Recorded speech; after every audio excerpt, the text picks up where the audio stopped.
Hello friends, എല്ലാവർക്കും എൻ്റെ പുതിയൊരു വീഡിയോയിലേക്ക് സ്വാഗതം.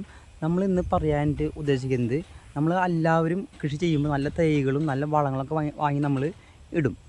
പക്ഷേ നമ്മൾ അതിന് മുന്നേ നമ്മൾ ഇമ്പോർട്ടൻ്റായി ചെയ്യേണ്ട ഒരു കാര്യമാണ് മണ്ണ് പരിശോധന.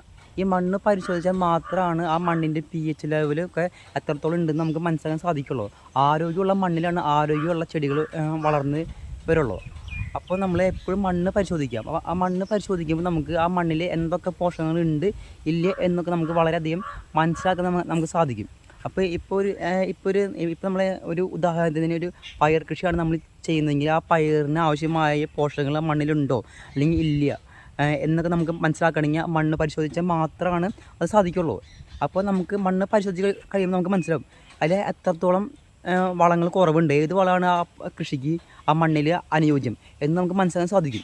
അപ്പോൾ അങ്ങനെ വരുമ്പോൾ ആ വളങ്ങൾ മാത്രം ഉപയോഗിക്കുക. അപ്പോൾ നമുക്ക് അനാവശ്യമായ വളങ്ങൾ നമുക്ക് ഉപയോഗിക്കുന്ന നമുക്ക് കുറയ്ക്കുകയും ചെയ്യാം, നമുക്ക് പൈസ ലാഭിക്കുകയും ചെയ്യാം. അപ്പോൾ എപ്പോഴും മണ്ണ് പരിശോധിക്കുക. മണ്ണ് പരിശോധിച്ചാൽ മാത്രമാണ് നമുക്ക് ലാഭകരമായിട്ട് നമുക്ക് കൃഷി ചെയ്യാൻ സാധിക്കുള്ളൂ.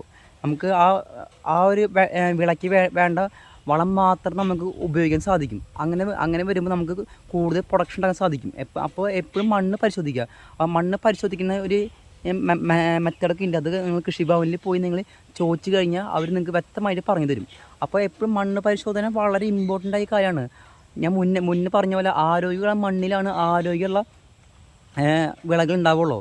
ഈ ആരോഗ്യമില്ലാത്ത വിളകൾക്ക് പ്രൊഡക്ഷൻ കുറവായിരിക്കും. ആരോഗ്യമുള്ള ഒരു വിളയ്ക്ക് നല്ല പ്രൊഡക്ഷൻ ഉണ്ടാവും.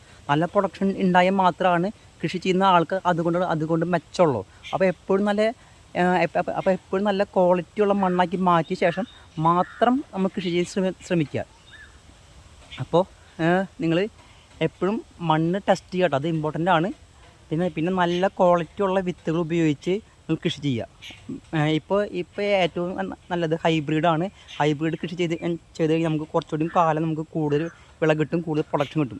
അപ്പോൾ മണ്ണ് പരിശോധിക്കുക, അതിനുശേഷം കൃഷി ചെയ്യുക കേട്ടോ. അപ്പോൾ എപ്പോഴും നിങ്ങൾ കൃഷി ചെയ്യുമ്പോൾ ഞാൻ ഈ പറഞ്ഞ കാര്യം ഓർക്കുക. ഇനി നിങ്ങൾക്ക് കൂടുതൽ അറിവുകൾ വേണമെങ്കിൽ എൻ്റെ മൈ ഫോക്കസ് എന്ന ചാനലൊന്ന് സബ്സ്ക്രൈബ് ചെയ്യുക, ഷെയർ ചെയ്യുക. അപ്പോൾ അടുത്ത വീഡിയോയിൽ കാണുന്നവരെല്ലാവർക്കും ബൈ.